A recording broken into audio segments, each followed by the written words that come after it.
Okay, hi.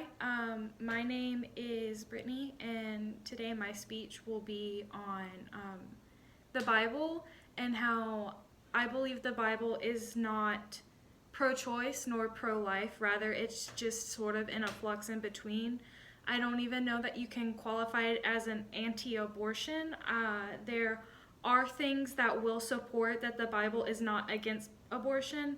However, I also feel like there is not an information in the Bible itself to either confirm or deny if it is for or against abortion. So I have a couple of verses that kind of help corroborate that to start with. So I'm going to start with talking about Genesis 2:7.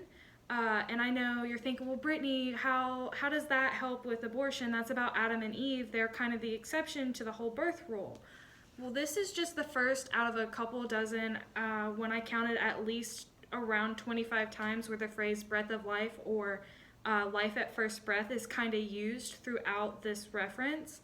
And I feel like if this were all in one story, we can say it's not all in one story, because if it were, then we would have condensed the story down so we didn't have the same saying 25 times in one story, which means if the Bible does have this one particular phrase at least 25 times throughout the entire piece, it must be important in some kind of semblance.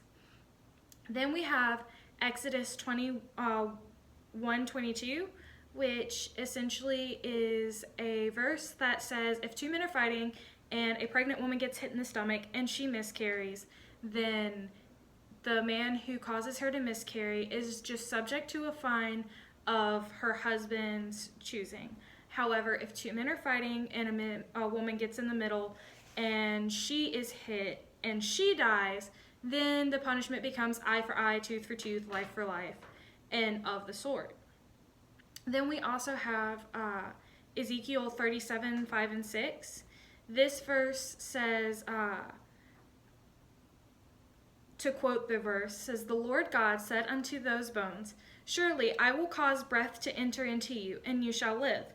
I will suens on you, and bring flesh upon you, cover you, cover you with skin, and put breath in you, and I shall live, and then you shall know that I am the Lord."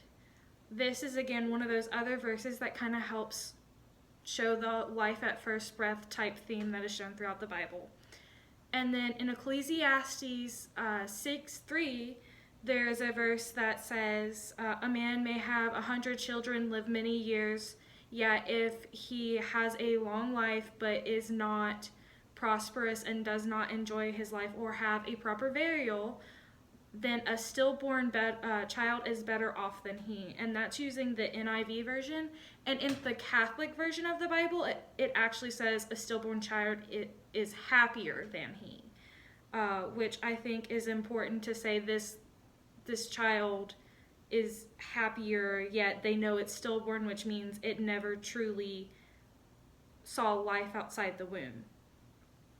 And then there is Job 33:4, which says, "The Spirit of God has made me, and the breath of the Almighty gives me life," which is another one of those kind of first breath of life or life at first breath verses. And then we have in the New Testament, Numbers 5:11-31. And Numbers 5:11-31 is a purity test. And in this purity test, what they would do is they would take dirt from the sacrifice altar, and the pastor, the priest, would put the dirt in a glass of water.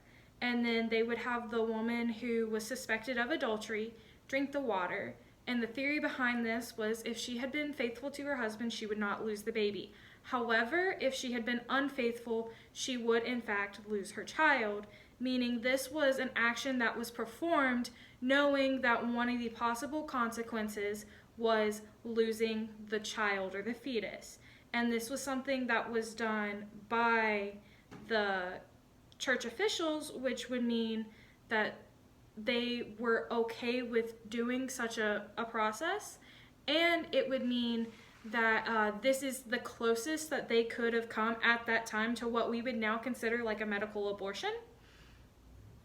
And then looking at the Freedom of Religion Foundation, they have some articles, and they cite even more verses than I've chosen. I just chose a couple of ones that really stood out to me to talk about today. But they also bring up the point of miscarriages with women. And so if a woman were to have a miscarriage and life begins at conception, and miscarriages are the act or will of God, then God would be the biggest murderer of unborn children of all time. And roughly 1/4 of women will have a miscarriage sometime throughout their life, which would then mean that God murders 1/4 of each woman's children, roughly, or 1/4 of women as a whole, their children. And then, even depending on the subsects of Christianity, you can look in and you can see how the different kind of subsects view life. For example, the Catholic Church at one point taught that life began at first movement, not at conception. So they believed that when quickening would occur, which is when you have a baby in your uterus and you feel that first like butterfly sensation and that like little bit of movement, that's when life began, not when the ovum was fertilized by the sperm. And then looking back historically, we didn't even end up keeping birth records in the US until 1902.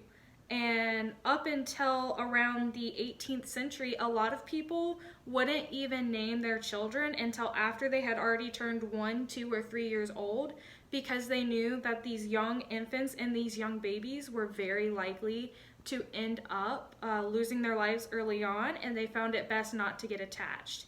And then if you go back even further to ancient Greece, when these young children would die, there was a certain relic that the ancient Greeks would have to bury with each body for them to be able to cross over into the afterlife. And all infants and like certain aged children were not buried with this relic, meaning that if they had been considered a life by the Greeks at that time, they wouldn't be able to pass over. And the Greeks never wanted anyone to not be able to pass over. Therefore, historically speaking, even so, if it's not murder even after they've been born, then it's hard to claim that abortion is murder, especially when there is so many verses throughout the Bible, and scholars even have a disagreement on when life begins. Both health scholars and biblical and religious scholars using the context of the Bible and other religious writings. Therefore, I contend that the Bible is not against abortion, and it is not necessarily for abortion or women's choice. I believe that citing these instances, you can show that for certain the Bible does not believe that abortion is murder. Otherwise, the priest would not have performed the purity test, which they knew could cause a miscarriage. If they really did believe that would be a murder. And that this is something that was happening in that time, but there's just not enough information or points raised in the Bible about this topic that has become a very hot button topic in our climate today, our political climate today. Therefore, the religious kind of objection to it is not as founded as many people might believe. Thank you.